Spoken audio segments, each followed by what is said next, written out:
యేసుక్రీస్తు ప్రభుల వారి శ్రేష్టమైనటువంటి నామంలో చేరవచ్చిన సహోదరి సహోదరులకి నా యొక్క వందనం తెలియజేసుకుంటున్నాను. దేవుని కృపను బట్టి మరి మనం ఈరోజు మరి యొక్క ముఖ్యమైనటువంటి అంశం ద్వారా మనం తెలుసుకున్నాము. ఆ యొక్క మాటను జాగ్రత్తగా ఆలకించి వింటున్న విషయాన్ని పరిశీలించుకుంటూ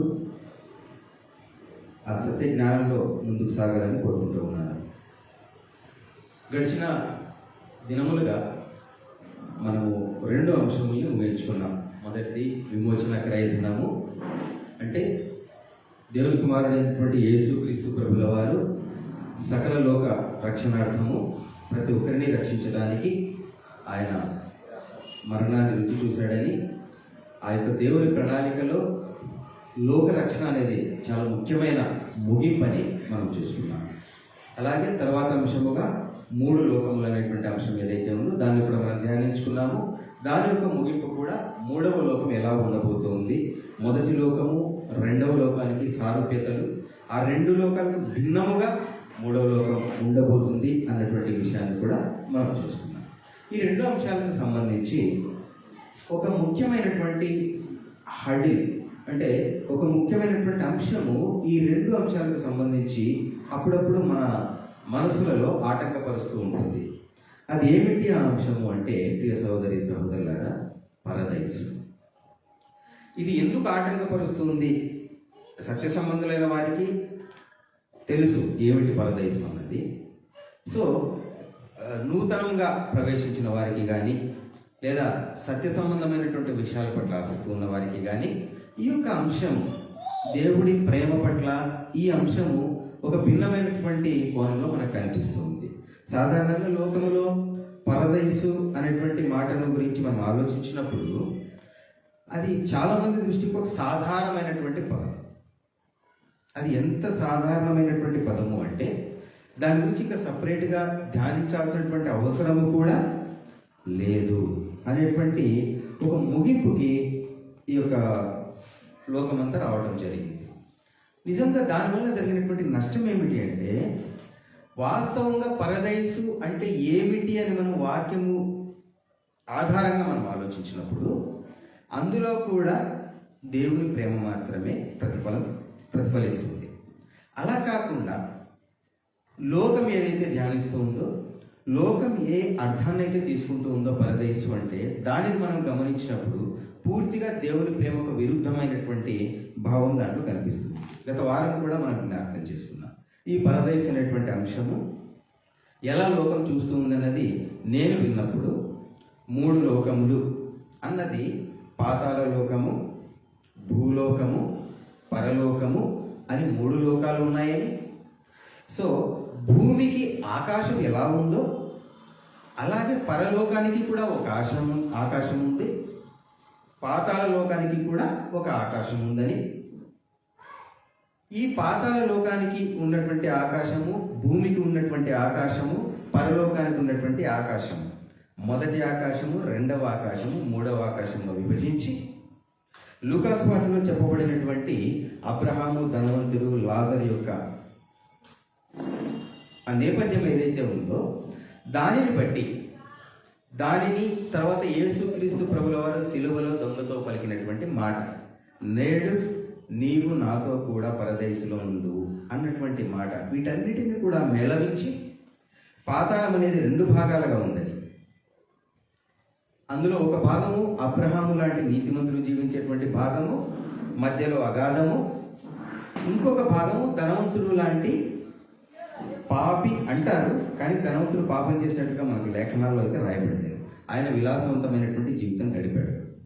సో ధనవంతులు లాంటి వాళ్ళు జీవించేటువంటి ఒక నరక స్థలము అనేది, ఇలా అన్నిటినీ కూడా మేళవించి వాస్తవంగా అంతిమంగా లోకం తేల్చింది ఏమిటి అంటే, పాతాళంలో ఒక భాగము పరదైసు అనేటువంటి అర్థము ఈ లోకంలో మనం గమనించగలుగుతున్నాం. ప్రియ సహోదరి సహోదరులు, ఇదంతా కూడా గమనించినప్పుడు నిజముగా సాతాను యొక్క తంత్రము ఆడు సక్సెస్ అయ్యాడు. ఎవరి విషయంలో? మనోనేత్రములకి గుడ్డితనం కలుగజేయబడిన వారి విషయంలో ఆడు సక్సెస్ అయ్యాడు. ఎలా? ఆడు మొట్టమొదటి చెప్పిన అబద్ధం ఏమిటి? మీరు చావనే చావరు. సో చావు తర్వాత మనిషికి ఏదో ఒక పరిస్థితి కల్పించాలి. మీరు చావనే చావరని తాను చెప్పిన మాట నిజముగా వాస్తవంగా ఇది వాస్తవమే అని అనిపించాలి అంటే మరణించిన తర్వాత మనిషికి ఏదో ఒక పరిస్థితి కల్పించాలి. ఆ చనిపోయిన మనిషి ఎక్కడో ఉన్నాడని, ఏదో సంథింగ్ ఏదైనా అవ్వచ్చు. అవతల మరణించిన మనిషి తర్వాత ఏదో ఒక రూపంలో ఉనికిలో ఉన్నాడు అనేటువంటి ఒక భ్రమ కల్పించగలిగితే ఆ చెప్పిన మాట నిజమవుతుంది. సో మనిషి చావలేదు, మీరు చావనే చావరని చెప్పిన మాట నిజం చేయడానికి రకరకాలైనటువంటి పన్నాగాలు పన్నాడు. దాని ప్రకారమే ఈ బోధ కూడా జరుగుతూ వచ్చింది. ఇందులో మరొకసారి ఎవరైతే వీక్షిస్తున్నారో వింటున్నారో వాళ్ళందరికీ కూడా నా యొక్క రిక్వెస్ట్ ఏంటంటే, ఇది ఎక్కడ కూడా విమర్శ కాదు. ఎందుకంటే మనకు అందరికీ తెలిసిన అంశమే, దేవుడు అనుమతించాడు గనకే ఈ యొక్క ఇత్యాది బోధలన్నీ కూడా జరుగుతున్నాయి. ఎందుకు అనుమతించాడు? మన కోసం. టిపికల్గా మన కోసం ఇలాంటి బోధలన్నీ ఎందుకు అనుమతించాడంటే, రాజు ఎవరో బయటికి రావాలి. ఎవరైతే పరిశీలించి తెలుసుకుంటారో వాళ్ళకు ఎవరు తెలుసుకుంటారనే విషయంలోనే పౌలు గారు ఎంత అద్భుతమైన మాట అన్నారు. మీలో యోగ్యులైన వారు ఎవరో కనపడినట్లు మీలో భిన్నాభిప్రాయాలు ఉంట మంచిదే కదా. సో భిన్నాభిప్రాయాలు ఎందుకు అనుమతించాడంటే, యోగ్యులు ఎవరో కనపడాలి. యోగ్యులు ఎవరో ఎలా కనపడతారు? ఆ భిన్నాభిప్రాయాల మధ్య దేవుని అభిప్రాయం ఏదో. భిన్నమైన అభిప్రాయాలు అయితే దేవునికి అయితే ఉండవుగా, ఆయన ఒకే అభిప్రాయం ఉంటుంది. సో ఈ భిన్నమైనటువంటి అభిప్రాయాల మధ్య దేవుని నిజమైన అభిప్రాయం ఏదో తెలుసుకుంటే అతను యోగ్యుడు, ఆ సహోదరి యోగ్యురాలు.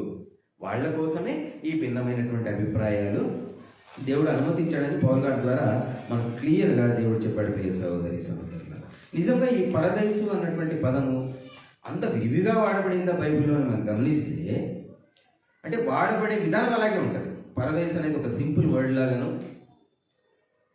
చాలామంది సాధారణ ఒక అర్థంలో వాడుతూ ఉంటారు. నిజంగా అంత విరివిగా వాడబడిందా ఒక 10 సార్లు 20 సార్లు 30 సార్లు అంటే, బైబిల్లో వాడబడినటువంటి అతి తక్కువ సందర్భాల్లో వాడబడినటువంటి పదంలో టాప్లో ఉంటుంది ఈ పదం పరదైసు అన్నది. ఆంగ్లంలో ప్యారడైజ్ అని బైబిల్లో వాడబడింది. సో ఈ పరదైసు అనేది బైబిల్లో 3 సార్లు వాడబడింది. ఆ 3 సార్లలో కూడా పాత నిబంధనలు ఒక్కసారి కూడా వాడబడలేదు. కేవలము కొత్త నిబంధనలో మాత్రమే 3 సార్లు వాడబడింది అనమాట. ఆ ఒక్కొక్క సందర్భాన్ని మనం చూసుకుంటే మనకు అర్థమవుతుంది పరదేశం అంటే ఏమిటి అని. సో ఆ సందర్భము, ఆ జరిగినటువంటి నేపథ్యం ఏమిటి అనేది మనం ఆలోచిస్తే అక్కడ మనకు అర్థమవుతుంది నిజంగా పరదేశం అంటే అర్థం ఏమిటి అని మనం ఆలోచించగలుగుతాం. ప్రియ సహోదరి సహోదరులు, మళ్ళీ ఒకసారి మీకు జ్ఞాపకం చేస్తా ఉన్నాను. ఏమిటంటే, సాతాను ఒక వివరణ మనం కోరుతూ ఉన్నప్పుడు, మనం ఆలోచిస్తూ ఉన్నప్పుడు సాతాను ఇచ్చే సొల్యూషన్స్ ఎలా ఉంటాయి అంటే, చాలాసార్లు మనం జ్ఞాపకం చేసుకున్నాము. 2 + 2 = 4 యాక్చువల్లీ. 2 + 2 = 4. సాతాను 2 + 2 పెట్టినప్పుడు 3 అని 1 అని 5 అని అన్ని రాంగ్ ఆన్సర్స్ పెడతాడు. అంటే మన మనసులో ఎలా చేస్తుంటే వీటిలో ఏదో రైట్ ఉంటుందని మనం ఆలోచిస్తాం, ఏది రైట్ ఉంటుంది. సో అలాగే అది ఎందుకు మీకు జ్ఞాపకం చేస్తుంటే, పరదేశం అంటే రకరకాల అర్థాలు మనకు అనిపిస్తాయి, కానీ వాటిలో ఏది రైట్ ఉంటుంది. ఇంతకుముందు మనం జ్ఞాపకం చేసుకున్నాం కదా. అలాంటి అర్థాలు చాలా రకాలైనటువంటి అర్థాలు ఉన్నాయి పరదేశం నుంచి. ఇవాళ మనము ఆ వాడబడేటువంటి 3 సందర్భాలు ఏంటి, ఏ నేపథ్యంలో అవి వాడబడింది, దానికి సంబంధించి దేవుని ప్రణాళికకు సంబంధించి ఎలా అవి అనుసంధానం అవుతాయి అనేది మనం జాగ్రత్తగా ఆలోచించుకుందాం. ప్రియ సహోదరి సహోదరులారా, మొట్టమొదటిగా వాడబడేటువంటి సందర్భాన్ని చూద్దాము. లూకా గారు రాసినటువంటి సువార్త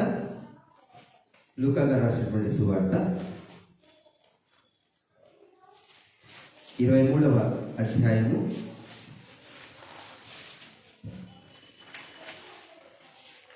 42వ వచనం. ఆయనను చూచి యేసు, నీవు నీ రాజ్యమునకు వచ్చినప్పుడు నన్ను జ్ఞాపకం చేసుకోనను.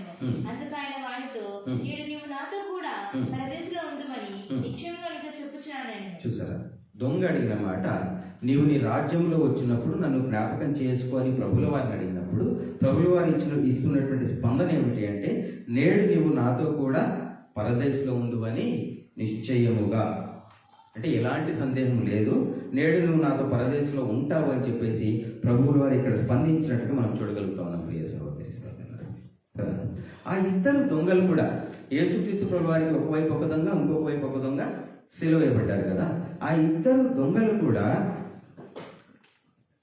ఆ ఇద్దరు దొంగల్లో ఒక దొంగ ప్రభువుని నమ్మాడు, ఇంకొక దొంగ ప్రభువుని నమ్మలేదు అని మనం అనుకుంటాం. కానీ ఒకసారి చూడండి, మత్తయి సువార్త 27వ అధ్యాయము 44వ వచనము. మత్తయి గారు రాసినటువంటి సువార్త 27వ అధ్యాయము 44వ వచనము. ఆయనతో కూడా సిలువ వేయబడిన బందిపోటు దొంగలను అలాగైనా నిలిచి. చూసారా, ఆయనతో కూడా సిలువ వేయబడిన బందిపోటు దొంగలను అలాగే. దానిపైన చూస్తే ఆ సైనికులు, ఆ యొక్క రోమన్ సైనికులు మాట్లాడే మాటలు మనం గమనించగలుగుతాం. వాళ్ళు ఎలా నిందించారో ఈయనతో పాటు సిలువ వేయబడినటువంటి బందిపోటు దొంగలు కూడా అలాగునని నిందించిరని మనం ఇక్కడ చూడగలుగుతా ఉన్నాం సహోదరి. తరువాత అంతిమంగా ఇక చావు తప్ప శరణ్యం లేదు. ఈయన మీద మోపబడినటువంటి నేరం ఏమిటి? రాజుగా ఈయన ప్రకటించుకున్నాడు అనేటువంటి విషయాన్ని కూడా మనం చూస్తాం. సో అలాంటి సందర్భంలో, అంటే ఇక చావు తప్ప వేరే మార్గం లేదు, నేను ఎలాగో చచ్చిపోతాను అనేటువంటి సందర్భంలో ఆ పక్క దొంగ కాకుండా ఇంకొక దొంగ ఏమన్నాడు? నిందించేటువంటి ఇద్దరు నిందించారు ముందు. ఆ తర్వాత రెండవ దొంగ ఏమన్నాడు? నీవు నీ రాజ్యంలో వచ్చినప్పుడు నన్ను జ్ఞాపకం చేసుకున్నాడు. సహోదరి సహోదరులు, ఇక్కడ మొట్టమొదటిసారి ఈ యొక్క ప్రభు నోటి ద్వారా మనం పరదైసు అనేటువంటి మాటను మనం ఇక్కడ వినగలుగుతున్నాం. వాస్తవంగా ఈ పరదైసు అనేటువంటి పదానికి అర్థం ఏమిటి అంటే, గ్రీక్ పదమైనటువంటి పారడియోసోస్, అంటే PARADEISOS అనేటువంటి పదం గ్రీక్ పదము. ఇది యాక్చువల్ పర్షియన్ పదం. ఈ పదం నుండి పారడైజ్ అనేటువంటి మాటని తీసుకోవడం జరిగింది. దాని యొక్క అర్థము పూల తోట లేక ఉద్యాన వనము అని దాని యొక్క అర్థం. దానికి సంబంధించినటువంటి కంకాడెన్స్ అంటే మీకు ఐడియా ఉంది కదా. కంకాడెన్స్ అంటే ఆ మూల పదం ఎక్కడి నుంచి తీసుకోబడింది అనేది దాంట్లో మొత్తం డీటెయిల్స్ ఉంటాయి అన్నమాట. ఇక్కడ 3857 నెంబర్, 3857 నెంబర్ కనిపిస్తుంది కదా. ఇక్కడ పారడియోసస్ గ్రీక్ పదము, దాని యొక్క 3857 నెంబర్కి అర్థము కనిపిస్తుంది, గార్డెన్ అని కనిపిస్తుంది. సెకండ్, ఇదిగోండి గార్డెన్. ఇది యాక్చువల్ అర్థం అన్నమాట. పరదైసు, పారడైజ్ అంటే అర్థం ఏంటంటే ఉద్యానవనము లేక పూల తోట అనేటువంటిది నిజమైనటువంటి అర్థం. మనం ధ్యానించుకుందాం అసలు ఈ పూల తోటకి, ఈ ఉద్యానవనానికి ప్రభు చెప్పడం ఏంటి. నువ్వు నేడు నాతో కూడా పరదేశంలో నుందువు అంటే, ప్రభువు ఆ పరదేశం అనగా ఉద్యానవనము అనగా తోటలోనికి ప్రభువు ఎప్పుడు వెళ్ళాడు? నేడు నువ్వు నాతో కూడా ఉందువు అన్నాడు కదా. సో కాబట్టి ప్రభు ఎప్పుడు వెళ్ళాడు, దీనికి సంబంధించిన వివరణ ఏంటో మనం జాగ్రత్తగా ఆలోచించుకుందాం ప్రియ సహోదరి సహోదరులారా. సో ఇక్కడ బైబిల్లో చెప్పబడినటువంటి ఒక తోట గురించి మనం ఆలోచించాలి. మొట్టమొదటి తోట ఏమిటా తోట పేరు? ఏదేను తోట. ఆయన ఏదేను తోట, తూర్పున ఏదేను తోట వేసి అందులో ఈ యొక్క ఆదామును హవ్వను ఉంచినట్లుగా మనం వాక్యంలో గమనించగలం. అదంతా కూడా మనకు తెలిసిన అంశం. సో ఆ ఏదేను తోటలో మంచి చెడ్డల తెలివినిచ్చే వృక్షమును మరియు జీవవృక్ష ఫలములు ఇచ్చే వృక్షం కూడా ఆయన పెట్టాడు కదా. ఇదే మాట చూస్తాం ఇప్పుడు. జీవవృక్ష ఫలం ఎక్కడుంది? వాస్తవంగా ఏదేను తోటలో ఉంది కదా. సో ఇదే జీవవృక్ష ఫలము ఇంకొక సందర్భంలో కూడా దేవుడు ప్రస్తావిస్తాడు. అది ఎక్కడుందో చూసినప్పుడు మనకు అర్థమవుతుంది ఏదేను తోట అంటే. సో అది అలాగే జ్ఞాపకం పెట్టుకోండి. ఈ ఏదేను తోటలో జరిగినటువంటి సందర్భం అంతా కూడా మనకు తెలుసు. ఆదాము హవ్వ ఏం జరిగింది, పండు తినటము, ఈ యొక్క మరణం రావడం, ఇదంతా కూడా తెలుసు. ఇదంతా జరిగిన తర్వాత ఏదేను తోట నుండి ఈ దంపతులు ఏమైపోయారు? బయటికి గెంటి వేయబడ్డారు. ఈ తోట అనేది బాగా అండర్లైన్ చేసి పెట్టుకోండి. ఈ తోటలో నుంచి ఆ దంపతులను బయటికి గెంటేశాడు దేవుడు.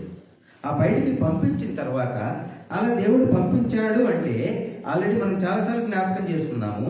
ఆ వాళ్ళు పండు తింటారని ఇదంతా కూడా ఆయనకి ముందే తెలుసు కనుక ముందే పరిష్కారాన్ని కూడా ఏర్పాటు చేశాడు ఆయన.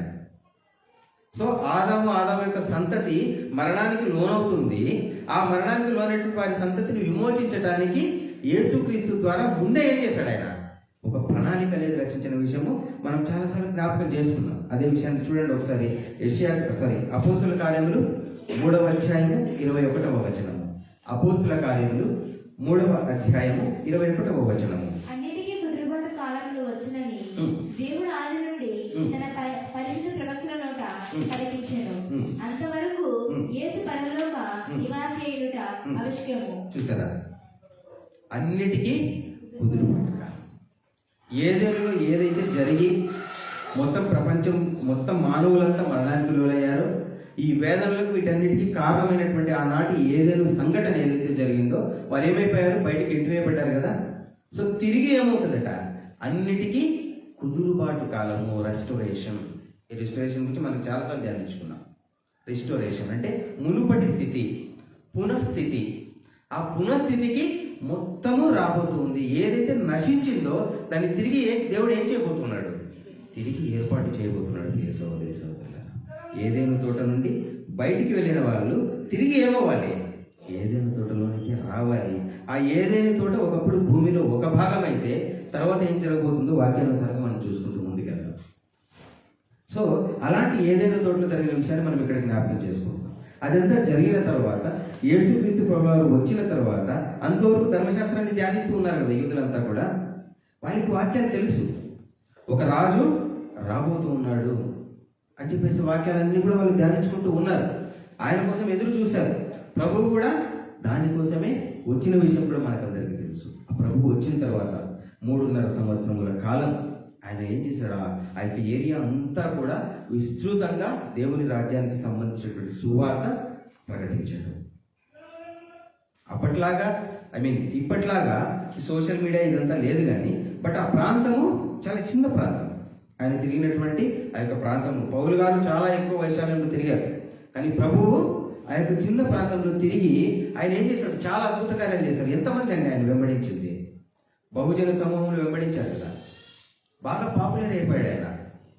సో ఇలాంటి సందర్భంలో అంటే ప్రభువు గురించి ఆ దొంగలకు తెలియదు అనుకోవడానికి అవకాశమే లేదు. ఎందుకంటే ముందే అన్నాడు, ఒక దొంగ ఏమంటాడు, మనమైతే ఈ శిక్ష పొందడానికి అర్హులమే, కానీ ఈయన ఏ పాపము చేయలేదని ఒక దొంగ అన్నాడు అంటే వాటికి ఒక ఐడెంటిటీ ఉంది కదా. యేసుక్రీస్తు వారు ఎవరు అనేది అట్లీస్ట్ ఒక మినిమం జ్ఞానం ఆ దొంగకు ఉంది. మీరు ఆలోచించండి, నేను చెప్తున్నది ఏమిటి అంటే, ఆ దొంగ అన్న మాటకి ప్రభు అన్న మాటకి ఏ రకమైన సంబంధం ఉంది, పరదేశం అన్న మాటకి అర్థం ఏమిటంటే మనం దొంగ వరకే ఆలోచిస్తున్నాం. 2వ వాక్యం 3వ వాక్యం దగ్గరికి వెళ్ళాం. మొదట ఎప్పుడు ప్రస్తావించబడింది చూసుకున్నాము, దాని గురించే మనం ఆలోచిస్తున్నాం. ప్రియ సహోదరి సహోదరులారా, ప్రభు మీద మోపబడినటువంటి నేరం ఏమిటి చూడండి ఒకసారి.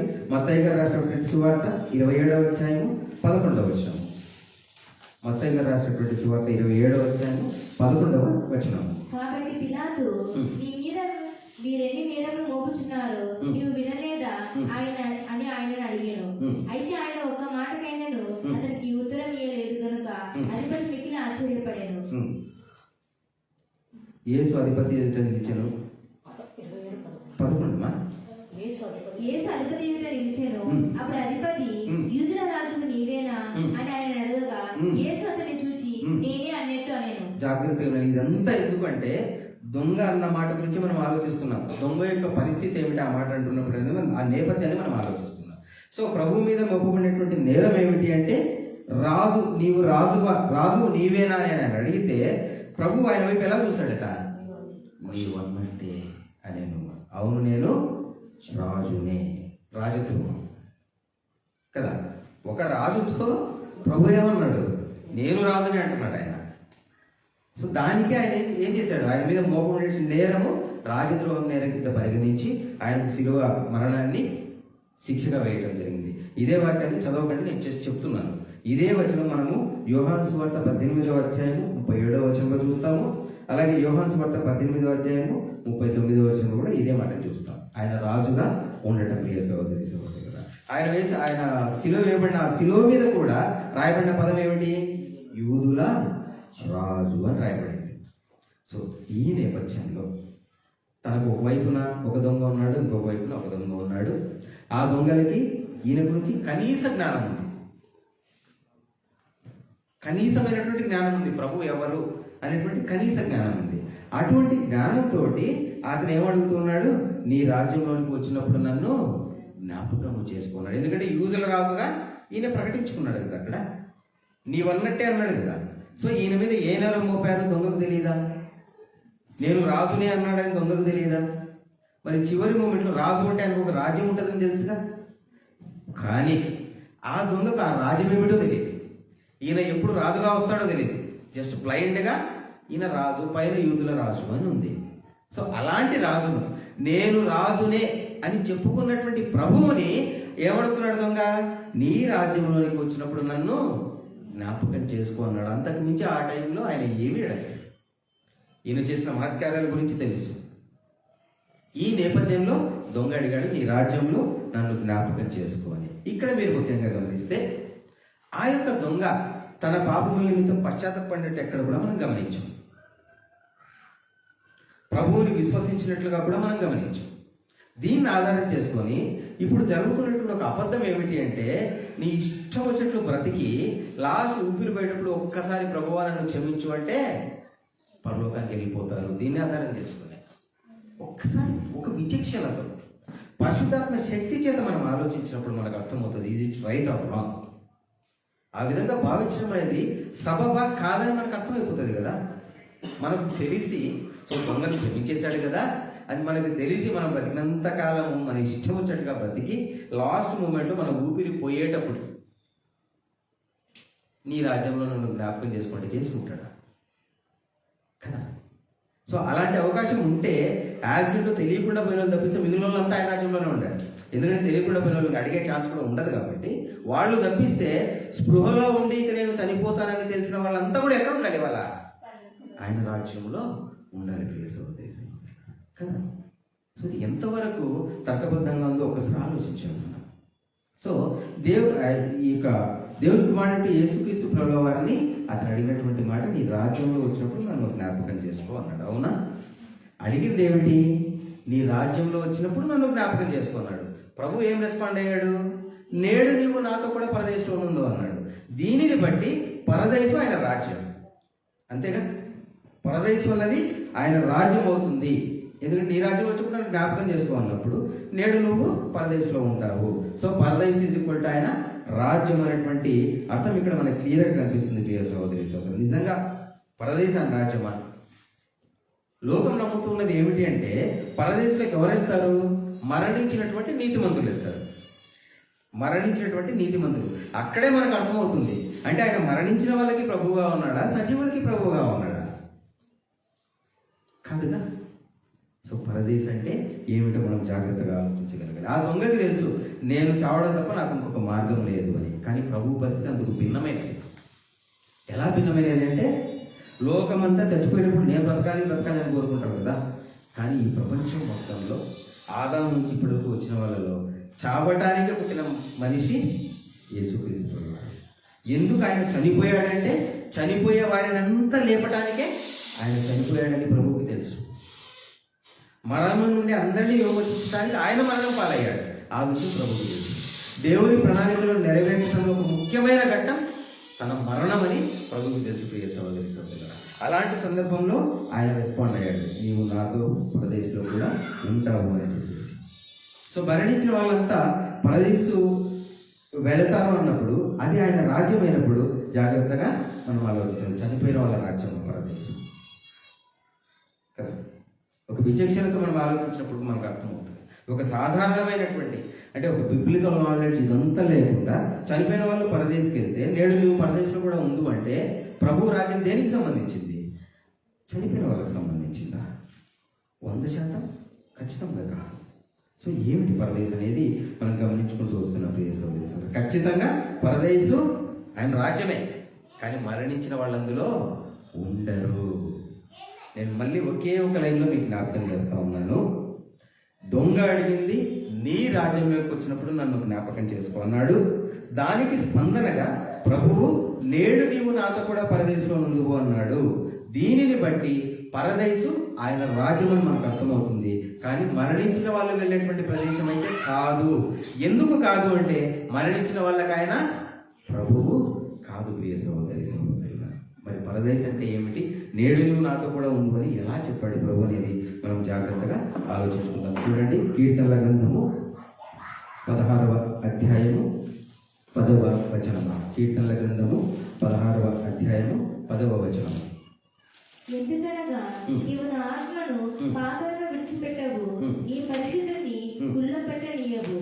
చూసారా, నీవు నా ఆత్మను పాతాళంలో విడిచిపెట్టవు, నీ పరిశుద్ధిని కుళ్ళు పట్టనీయవు. ప్రభువు గురించి, ప్రభు మరణం తర్వాత జరిగేటువంటి సందర్భాన్ని గురించి ఇక్కడ మనం మాట్లాడగలుగుతున్నాము. అలాగే యోహాను సువార్త 20వ అధ్యాయము 17వ వచనం. మరణించి తిరిగి పునరుత్థానుడైన తరువాత మరియకు ఆయన కనిపించిన తర్వాత మాట్లాడేటువంటి మాట. యోహాను సువార్త 20:17 వచనం. యేసు ఆమెతో, నేను ఇంకా తండ్రి ఎదుగు ఎక్కిపోలేదు గనుక నన్ను ముట్టుకొనవద్దు. అయితే నా సహోదరుల ఎదుగు వెళ్ళి నా తండ్రియు మీ తండ్రియు, నా దేవుడును మీ దేవుడును వారి ఎదుగు ఎక్కిపోవచ్చునని వారితో చెప్పమనేను. చూసారా, మరణించిన తర్వాత తిరిగి పునరుత్థానుడైన తర్వాత ఎన్ని రోజుల తర్వాత? 3 రోజుల తర్వాత పునరుత్థానుడు అయ్యాడు. సో పునరుత్థానుడు అయిన తర్వాత మరి కనిపించినప్పుడు, నీవు నన్ను ముట్టుకోకు, నేను ఇప్పుడు మీ తండ్రియు నా తండ్రియు, మీ దేవుడు నా దేవుడు అయినటువంటి, ఎంత అద్భుతమైన వివరం చూడండి. నా తండ్రి నా దేవుడు, అక్కడికి నేను ఇప్పుడు ఎక్కిపోతున్నాను అని చెప్పేసి చెప్పాడు కదా. అంటే ఈ 3 రోజులు ఆయన ఎక్కడ ఉన్నాడు? పాతాళంలో. అది కూడా చూద్దాం. ఎక్కడికి వెళ్ళిండాలి? పరదేశికి వెళ్ళిండాలి. సో ఆయన మరణించలా. ఆయన మరణించకపోతే మనకు విమోచనే లేదు. ప్రియ సహోదరి సహోదరులారా, ఈ మరణం అనే విషయం మనం చాలాసార్లు జ్ఞాపకం చేసుకున్నాం. విజిబిలిటీ నిద్ర. సో ప్రభు కూడా నిద్రలోనే ఉన్నాడు, ప్రభు కూడా మరణించాడు. సో ఆనాడే ఆయన పరదేశికి వెళ్ళాడనేటువంటి ఒక అర్థం కనుక నిజము అయితే మన మానవాళికి పాప విమోచనే లేదు. ఆయన మరణించాడు, ఆ 3 దినాలు ఆయన నిద్రించాడు కనుకే ఆ తర్వాత పునరుత్థానాడు. క్లియర్ అండి ఇక్కడ ఈ మాటలోనే. 3 రోజుల తర్వాత ఆయన లేచాడు. సో 3 రోజుల తర్వాత ఆయన లేచాడు అంటే 3 రోజులు ఆయన ఏమయ్యాడు? మరణించే ఉన్నాడు. సో ఆ 3 రోజులు ఆయన మరణించి నిద్రలోనే ఉన్నాడంటే పరదేశికి వెళ్ళేటువంటి అవకాశమే లేదు. మరి అబద్ధం చెప్పాడు, దొంగతో నేడు నాతో పరదేశంలో కూడా ఉందో అని ఎప్పుడు కూడా చెప్పాడు కదా. ఆ సత్యం ఏమిటో మనం జాగ్రత్తగా ఆలోచించుకున్నాం. ఆ చివరిలో దీనికి సంబంధించి ఏ సందేహాలు ఉన్నాయో కూడా మనం చూసుకున్నాం. ఏ సహోదరి సహోదరులు, సో నేడు నీవు పరదేశంలో కూడా ఉండు అన్న మాట మరణించిన వాళ్ళకి సంబంధించింది కాదు అనే విషయం ఇక్కడ మనం చూసుకున్నాం. ఇక రెండవ సందర్భంలో పరదేశం అనేది ఎక్కడ వాడబడిందో చూడండి.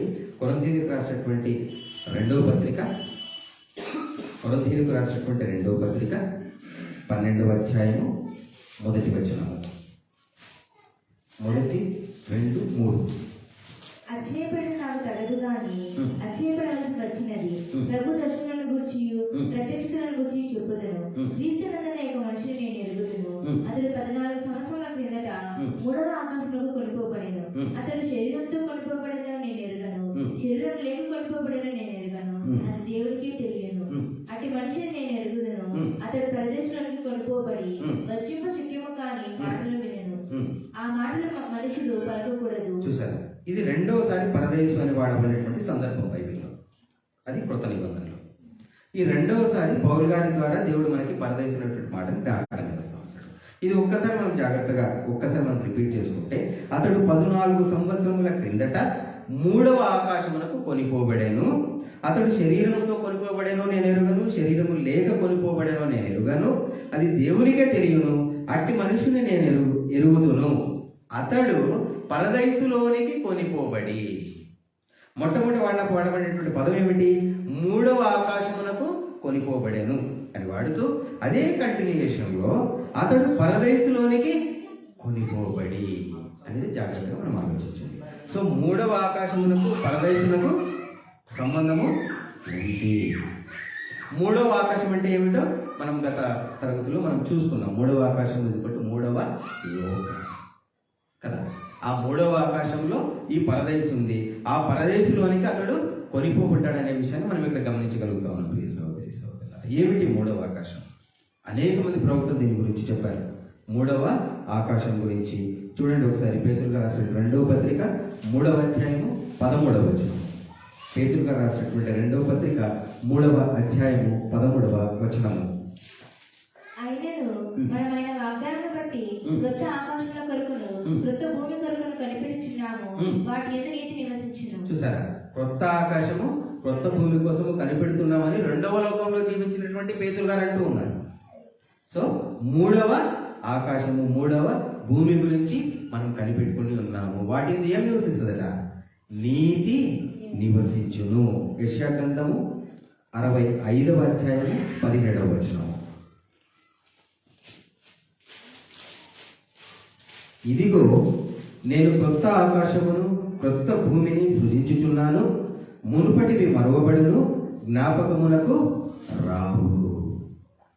మీకు ఎందుకు చూపిస్తున్నారంటే క్రొత్త ఆకాశం క్రొత్త భూమి గురించి బైబిల్లో ఎన్ని రకాలుగా చెప్పబడింది, ఎన్ని చోట్ల చెప్పబడింది ఒక అష్యూరెన్స్ కోసం మాత్రమే చూపిస్తున్నా. ఇక్కడ యెషయా గారు కూడా అదే మాట చెప్తున్నారు. 66వ వచనం 22వ వచనం కూడా క్రొత్త ఆకాశం క్రొత్త భూమి గురించి మనకు రాయబడి ఉంది. అలాగే ప్రకటన గ్రంథం 21వ అధ్యాయం 1వ వచనంలో కూడా, అంటే 4 సందర్భాల్లో 2వ పేతురు పత్రిక 3వ అధ్యాయం 13వ వచనంలో ఏ మాట అయితే చెప్పబడిందో, యెషయా గ్రంథం 65వ అధ్యాయం 17వ వచనము, 62వ అధ్యాయం 22వ వచనము, ప్రకటన గ్రంథం 21వ అధ్యాయం 1వ వచనం క్రొత్త ఆకాశం క్రొత్త భూమి గురించి చెప్పబడింది. ప్రియ సహోదరి సహోదరులు, వాటిలో నీతి నివసించునని పేతురు గారు మనకు చెప్తూ ఉన్నారు. సో ఇక్కడ ఈ 3వ ఆకాశం సంబంధించి మనం పైన చదువుకున్నాం కదా, కొరింథీయులకు రాసినటువంటి పత్రికలో 12వ అధ్యాయం 3 వచనాల్లో 3వ ఆకాశంలోకి కొనిపోబడేను, ఆ వెనువెంటనే ఏమన్నాడు ఆయన, పరదేశంలోనికి కొనిపోబడేను అన్నాడు కదా. సో ఈ 3వ ఆకాశంలో ఉన్నటువంటి పరిస్థితి ఏమిటి? యెహెజ్కేలు గ్రంథము 36వ అధ్యాయము 35వ వచనము, గత వారం కూడా చూసుకున్నాం ఈ మాటని. యెహెజ్కేలు గ్రంథము 36వ అధ్యాయము 35వ వచనం. పాడైన భూమి ఏదోని వనం వలె ఆయననియు పాడుగాను నిజముగానున్న ఈ పట్టణములు నివాసులతో నిండి ప్రాకారముల ఆయననియు జనులు చెప్పుదురు. చూసారా, ఈ మొదటి లోకంలోను రెండవ లోకంలోను భూమి ఇదంతా ఏమైపోయింది? ఆకాశము భూమి పాడైపోయింది. అందుకే దేవుడు సృష్టించేటప్పుడు మన వాక్యాన్ని చూసుకున్నాం. ఆకాశము భూమిని ఆకాశం సృష్టించినప్పుడు ఆయన ఇది మంచిది అని చెప్పలేదు. సో పాడైన భూమి మళ్ళీ ఏమవుతుందట, ఏదేను వనము వలె. గత వారం జ్ఞాపకం చేసుకున్నాం కదా, మనం ఏదైనా పచ్చదనంలో ఆహ్లాదకరంగా కోరుకోవాలంటే ఏ కొడైకెనాల్కో ఏ ఊటీకో పరిగెత్తుకుంటే ఇన్ ది సెన్స్ ఆత్రంగా పోవాలి అక్కడ కొద్ది రోజులు గడపడానికి.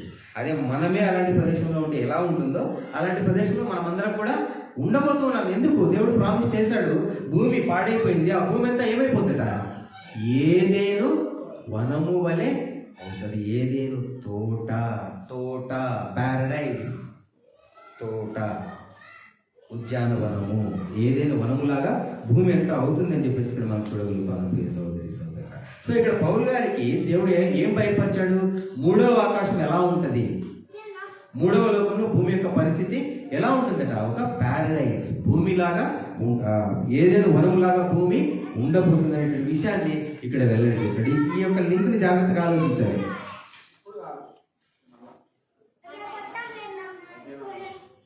3వ ఆకాశంలో కొనిపోబడేను, పరదేశకు కొనిపోబడేను. వెనువెంటనే దేవుడు వాడాడు అక్కడ ఆ మాటని, అక్కడ మనం జాగ్రత్తగా గమనించాలి.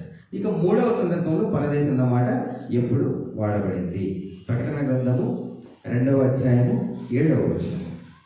ప్రకటన గ్రంథము 2వ అధ్యాయము 7వ వచనం. తిరిగిన వాడు ఆత్మ సంగములతో చెప్పుచున్న మాట వినుగాక, జయించువానికి దేవుని పరదేశంలో ఉన్న జీవవృక్ష ఫలాలను భుజింపనిచ్చును. చూసారా, మొదట్లో మీకు చెప్పానుగా, జీవవృక్ష ఫలం అనేది ఇంకో చోట ఎక్కడో మనం చూస్తామని చెప్పేసి. ఎక్కడుందట? దేవుని పరదేశంలో ఉన్న జీవవృక్ష ఫలములను భుజింపనిచ్చినప్పుడు భుజింపనిచ్చాడా? లేదుగా, ఎందుకంటే అప్పుడు ఇంకా అర్హత సాధించుకుంటాడు. ఇక్కడ జీవవృక్ష ఫలములు భుజింపనిత్తును అని అంటూ ఉన్నాడు. ఎక్కడుంది అది? దేవుని పరదేశం. ఇదే జీవవృక్షం మనం ఎక్కడ చూసాము? మొదటి భాగంలో చూసాం బైబిల్లో కదా. జీవవృక్ష ఫలం ఏదైనా తోటలో ఉంది. ఇక్కడ ప్రకటనలో మనం ఏం చూస్తున్నాము? దేవుని పరదేశంలో ఉన్న జీవవృక్ష ఫలములను భుజింపనిత్తును అన్నాడు ప్రియ సహోదరి సహోదరు. దేవుని పరదేశం, దేవుని యొక్క తోట. ఏది దేవుని తోట? ఏదేనో వనము కదా. జీవవృక్ష ఫలం ఉన్నది అక్కడే కదా. ఇక్కడ కూడా ఆయన చెప్తూ ఉన్నాడు, జయించిన వారిని నేను జీవవృక్ష ఫలమును భుజింపనిత్తును అంటే దాని యొక్క ఉద్దేశం ఏమిటి అంటే, మనం లిటరల్గా అక్షరార్థంగా ఏదో పండు తీసుకొని తినే విధంగా మనం ఆలోచించడానికి ఆస్కారము లేదు. ఎందుకంటే దేవుడు జయించే వాళ్ళకి చాలా ప్రామిసెస్ చేశాడు. అవేమిటి? దేవుని రాజ్యంలో ఒక స్తంభములాగా ఉంటాడు అని చెప్పి. స్తంభం అంటే లిటరల్ స్తంభము కాదు, దేవుని రాజ్యంలో ఆధారముగా ఉంటాడు. అలాగే జయించు వారిని నేనేం చేస్తాను చూడండి ఒకసారి.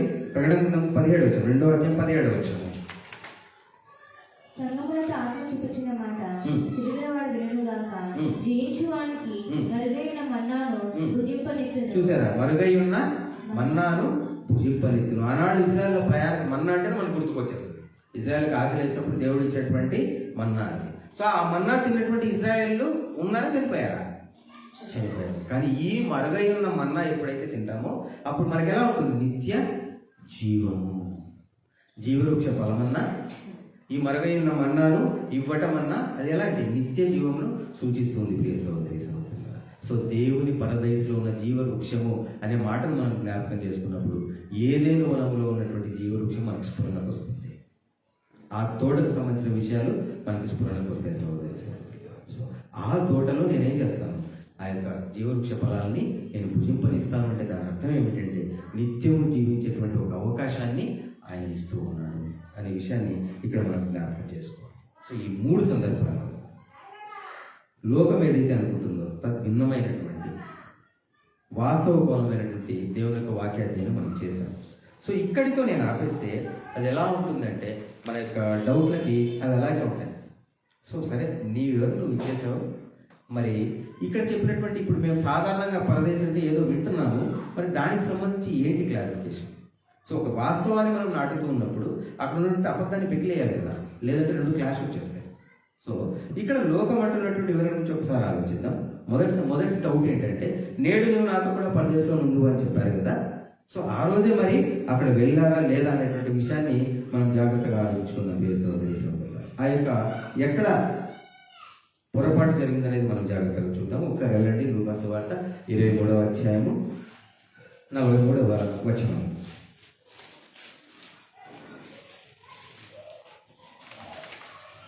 అందుకు ఆయన వారితో, నేడు నీవు నాతో కూడా పరదేశంలో ఉండువని నిశ్చయముగా ఇది చెప్పుచున్నాను నేను. చూసారా, ఇక్కడ మనము దీన్ని ధ్యానించినప్పుడు వాస్తవంగా ఎవరికైనా అదే అర్థం వస్తుంది, నేడు నీవు నాతో కూడా పరదేశంలో ఉండు అని.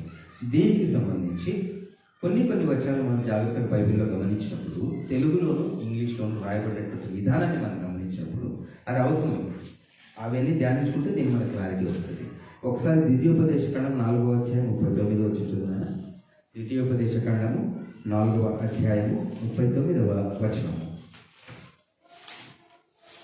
కాబట్టి పైన ఆకాశమందును క్రిందనున్న భూమి యందును యెహోవాయే దేవుడనియు మరొక దేవుడు లేడనియు నేడు నీవు ఎరిగి జ్ఞాపకంలోకి తెచ్చుకొనుము. చాలు, ఇదే మాట ఇక్కడ నేడు నీవు ఎరిగి జ్ఞాపకంలోకి తెచ్చుకోను అని ఉంది కదా. దాన్ని మనము ఇక్కడ మీకు ఎక్కడైనా కామాస్ కనిపించాయి తెలుగులో? యెహోవాయే దేవుడనియు కామ, యెహోవాయే దేవుడనియు దేవుడనియు కామ, తర్వాత మరి ఒక దేవుడు లేడనియు నేడు నీవు ఎరిగి జ్ఞాపకము తెచ్చుకోను, ఒక కామ ఇక్కడ కనిపిస్తుంది కదా. ఇక్కడ ఇంగ్లీష్లో మనం ధ్యానించినప్పుడు నో దేర్ఫోర్ దిస్ డే కామ, అక్కడ తెలుగులో మనకి ఎక్కడుంది యెహోవాయే దేవుడని. ఇంగ్లీష్లో మనం చూసినప్పుడు నో దేర్ఫోర్ దిస్ డే, ఈ రోజు నువ్వు తెలుసుకో ఎరుగు అని చెప్పి దాని కంటిన్యూషన్లో and consider it in thy heart comma that the Lord he is God in heaven above the upon the earth beneath there is none else. 2 కామాలు మనం ఇంగ్లీష్లో చూస్తాం. దిస్ డే తర్వాత ఒక కామ, దైన్ హార్ట్స్ తర్వాత ఒక కామ.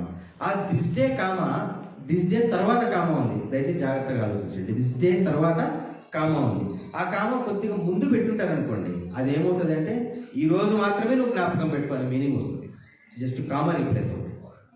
అలాంటి వర్షాలు ఇంకా 2-3 వర్షాలు ఉన్నాయి, నేను జస్ట్ చెప్తాను రెఫరెన్స్లు మాత్రమే.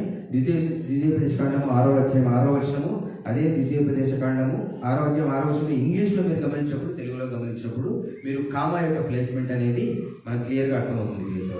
మీకు చూపిస్తాను ఆ యొక్క సందర్భాన్ని కూడా. మనం ఆల్రెడీ చాలాసార్లు ధ్యానించుకున్నాం కదా ఒక సామెత, అదేమిటంటే comma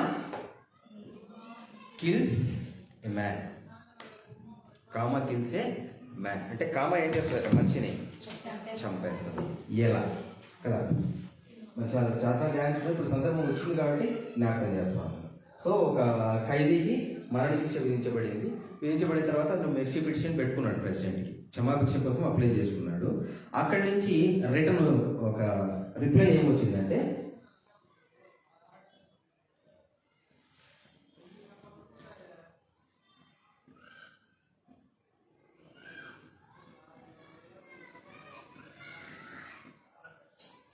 kill him not, leave, అతన్ని చంపకండి వదిలేయండి అని రావాల్సిన రిప్లై మనోడు టైప్ చేసేవాడు ఏం చేశాడు, కాస్త ఏమరపాటుగా ఈ కామ తీసుకొచ్చి ఇక్కడ పెట్టేశాడు. White reverse. ఏదైతే ఉద్దేశం ప్రెసిడెంట్ చెప్పాడో దానికి పూర్తి వ్యతిరేకంగా కిల్ హిమ్, చంపేయండి, నాట్ లీవ్ హిమ్, వదలండి. చూసారా, ఒక చిన్న కామ మిస్ప్లేస్ అయితే దాని యొక్క అర్థం ఎలా మారిపోయింది? పూర్తి వ్యతిరేకంగా మారిపోయింది ప్రియ సహోదరి సహోదరులు. అలాంటి వాక్యాలు ఇంగ్లీష్ ఇప్పుడు నేను మీకు చెప్పాను కదా, ద్వితీయోపదేశ కాండంలో కూడా ఆ కామ రీప్లేస్ అయితే నేడు నేడు అనే మాట ఎక్కడైతే ఉందో ఈ రోజే నన్ను గుర్తుపెట్టుకొని వస్తుంది. కానీ అక్కడ దేవునికి ఉద్దేశం ఏంటి? ఈ రోజు నీకు చెప్తున్నా, నువ్వు గుర్తుపెట్టుకో అని యాక్చువల్గా అక్కడ ఉద్దేశం ప్రియ సహోదరి సహోదరులు. అంతేగాని ఆ రోజు మాత్రమే గుర్తుపెట్టుకోమని కాదు. అలా జరిగినటువంటి ఒక పొరపాటు తప్పిదమే కామ. యాక్చువల్గా అక్కడ ఇక్కడ రాయబడినటువంటి అర్థం ఏంటి? ఆ మాట ఏంటంటే ఇంగ్లీష్లో, and he said I tell thee verily I say unto thee today, verily I say unto thee today. యాక్చువల్గా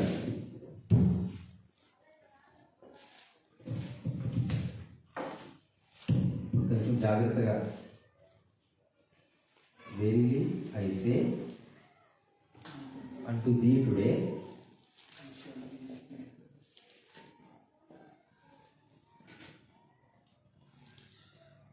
shall thou be in paradise.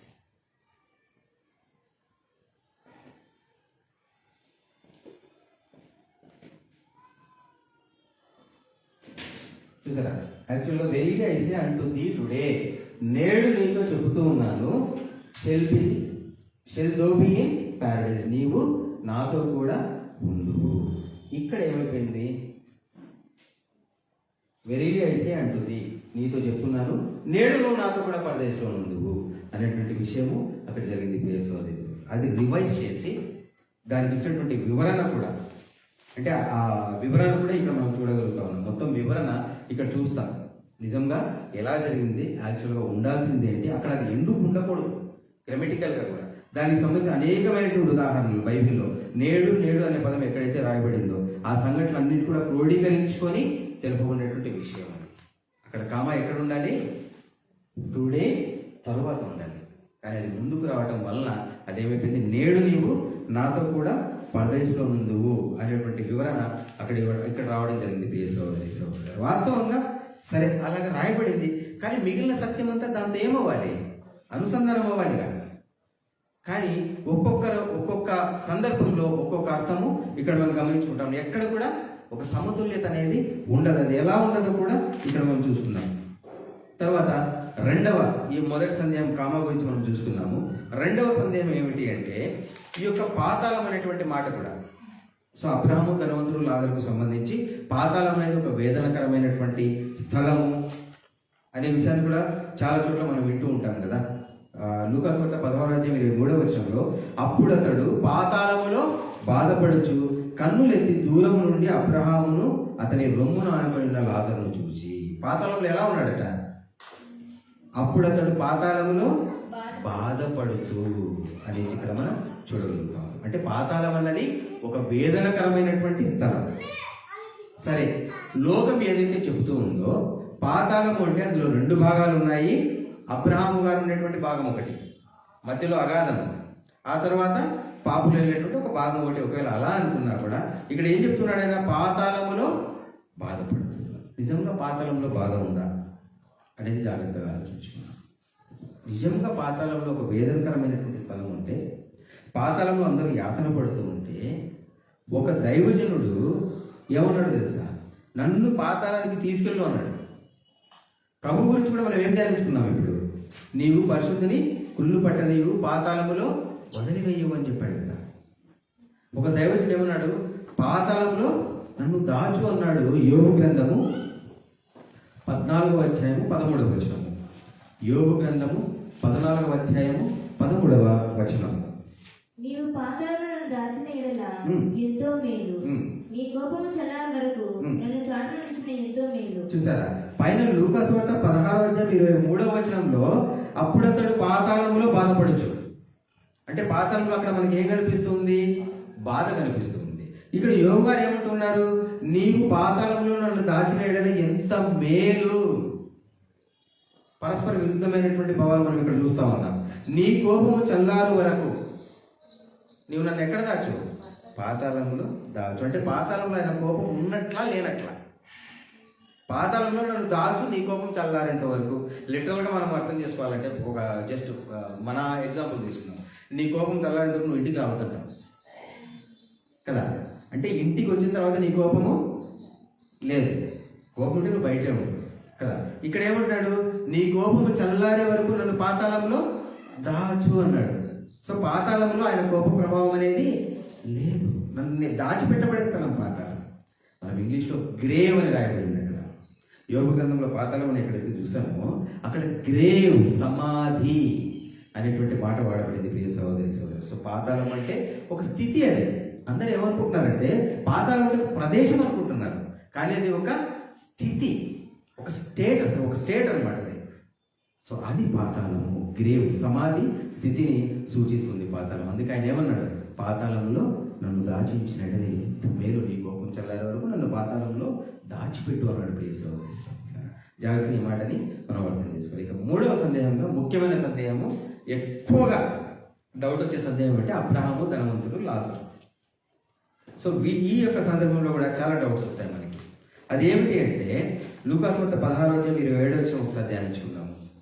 లూకాసు వార్త 16వ అధ్యాయము 27వ వచనము. అప్పుడు అతడు, తండ్రి అలాగైతే నాకు ఎదురు సహోదరులు ఉన్నారు, వారిని వేరుకరమైన స్థలంలోకి రాకుండా. చాలా. సో ఇక్కడ మరణించిన తర్వాత డిస్కషన్ జరుగుతూ ఉంది. మరణించిన తర్వాత అబ్రహాం గారికి, లాజర్కి, ధనవంతుడికి డిస్కషన్ జరుగుతూ ఉంది. సో ఆ డిస్కషన్లో భాగంగా ధనవంతుడు ఏమంటూ ఉన్నాడు, నాకు కింద 5 మంది సహోదరులు ఉన్నారు, వాళ్ళు మళ్ళీ ఇక్కడికి రాకుండా ఎవరైనా పంపించు అని చెప్పేసి అబ్రహాం గారితో రిక్వెస్ట్ చేస్తా ఉన్నాడు కదా. అలాగే 16:31 వర్షంలో అబ్రహాం గారు రెస్పాండ్ అవుతాడు. అందుకు అతడు, మోషేయు ప్రవక్తలను వారు వినని ఎడల మృతుల్లో నుండి ఒకడు లేచినను వారు నమ్మరని అతనితో చెప్పారు. ఈ యొక్క సందర్భం అంతా కూడా మరణించిన తర్వాత చూస్తాం. సో మరణించిన తర్వాత ధనవంతుడు కింద ఉన్నటువంటి భూమి మీద ఉన్నటువంటి సహోదరుల్ని ఆయన ప్రేమిస్తూ ఉన్నాడు కదా. నిజంగా ఇది సాధ్యమా వాక్యానుసారము? ఈ సందర్భంలో చూసి మరణించిన తర్వాత జాగ్రత్త, మీరు చూసారా ధనవంతుడు ఎలా ఉన్నాడు, ఎలా రిక్వెస్ట్ చేసుకుంటా ఉన్నాడు, ధనవంతుడి పరిస్థితి మీకు రాకూడదని చెప్తాం కదా. సో అలా చెబుతూ ఉన్నప్పుడు ఒక బేసిక్ థింగ్, అది బైబిల్లో అన్ని చోట్ల ఆమోదించబడాలి. ఆ ఒక్క చోట మాత్రమే కాదు.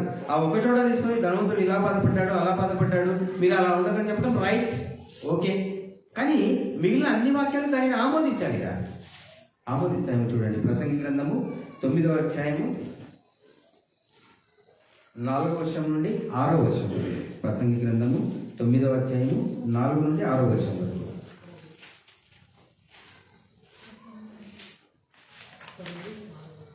బ్రతికి ఉండే వారితో కలిసి మెలిసి ఉన్న వారికి ఆశ కలదు. చచ్చిన సింహము కంటే బ్రతికి ఉన్న కుక్క మేలు కదా. ఎందుకు మేలు? బ్రతికి ఉన్న కుక్క చచ్చిపోయిన సింహము కంటే బ్రతికున్న కుక్క మేలట. ఎందుకు మేలు? నెక్స్ట్ అన్న, బ్రతికి ఉన్న వారు తాము చేతులను ఎరుగుదురు, అయితే చచ్చిన వారు ఏమీ ఎరుగరు. వారి పేరు మరువబడి ఉన్నది, వారికి ఏ లాభము కలగదు.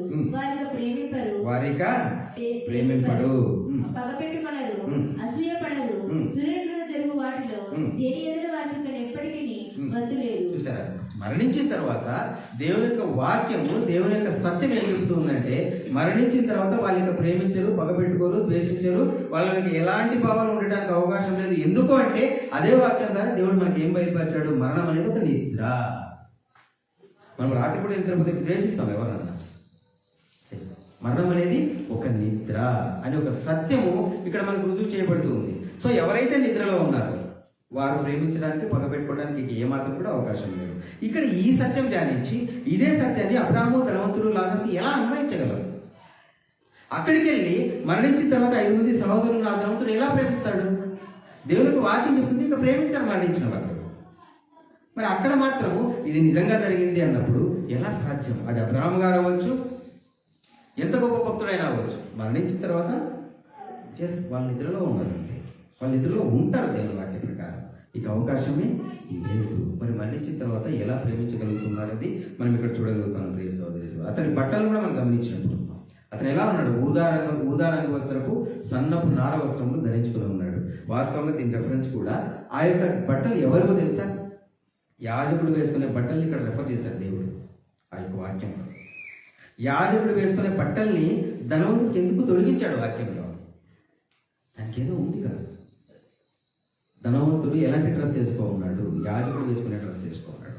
యాజకత్వం ఎక్కడుంది? ధర్మశాస్త్ర ప్రకారం యాజకత్వం ఉంది. సో దీనికి సంబంధించిన మూలార్థము ఏదో ఉంది. ఆ మూలార్థానికి ఎప్పుడు ఎక్కినప్పుడు మనం తెలుసుకున్నప్పుడు ఎలాంటి కాంట్రవర్సీ ఉండదు. ఇక అది జాగ్రత్తగా మనం వ్యాఖ్యానం చేస్తాం. ఇక్కడ మనకు ఒక సందేహం రావచ్చు, బాగానే ఉంది బ్రదర్, కానీ ఇప్పుడు చదివిన వాక్యంలో సూర్యుని కింద జరుగు వాటిలో దేనిందని వారికి ఇక్కడ ఎప్పటికీ వంతు లేదు కదా, వీళ్ళు సూర్యుని పైన ఉండొచ్చు కదా అని చెప్పేసి ఏమైనా డౌట్ రావచ్చు. చూద్దాం ఒకసారి. చూడండి, కీర్తన గ్రంథము 146 అధ్యాయము 4వ వచనం. కీర్తన గ్రంథము 146 అధ్యాయము 4వ వచనం.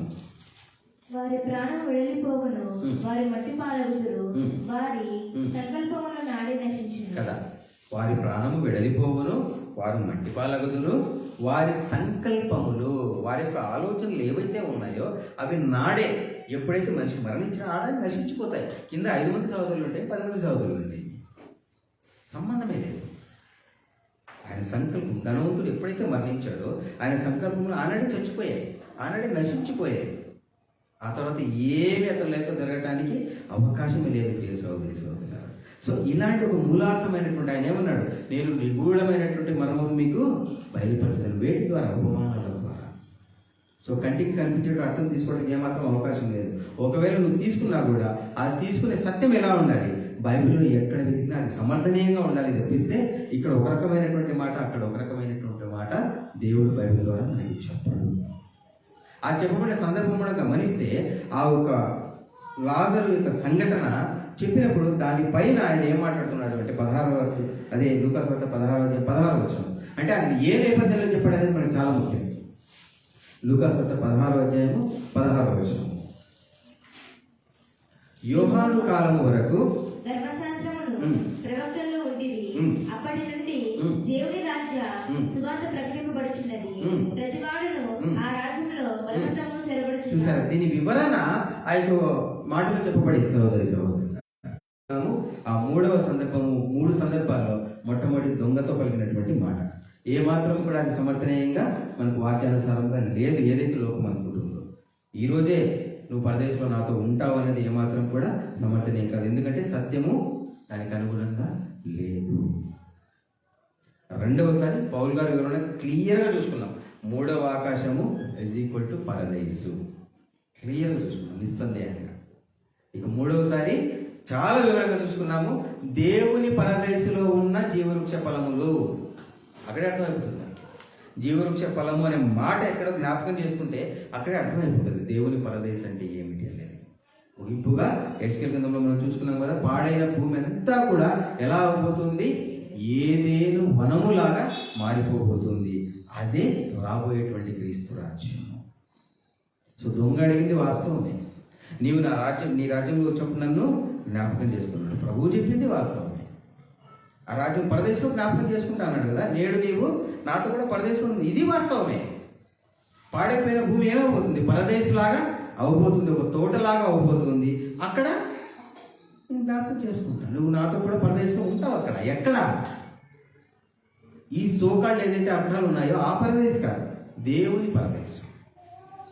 ఆ పరదేశంలో నువ్వు నాతో కూడా ఉంటావు అని చెప్పాడు ప్రియ సోదరుడు. దొంగ ఏదైతే చెప్పాడో దానికి తగినటువంటి రెస్పాన్సే ఈయన ఇచ్చాడు. ఆ తగిన విధంగానే చేయబోతున్నాడు. అదే పరదేశంలో ఆ దొంగను కూడా లేస్తాడు కదా, అందుకే అన్నాడు ఆయన, నువ్వు నాతో కూడా పరదేశంలో ఉంటావు అని చెప్పేసి. అది దేవుని యొక్క పరదేశం. పరదేశం అంటే అర్థం ఏమిటి అంటే ఒక ఉద్యానవనము, తోట. భూమి అంతా కూడా అలా మారిపోబోతుంది.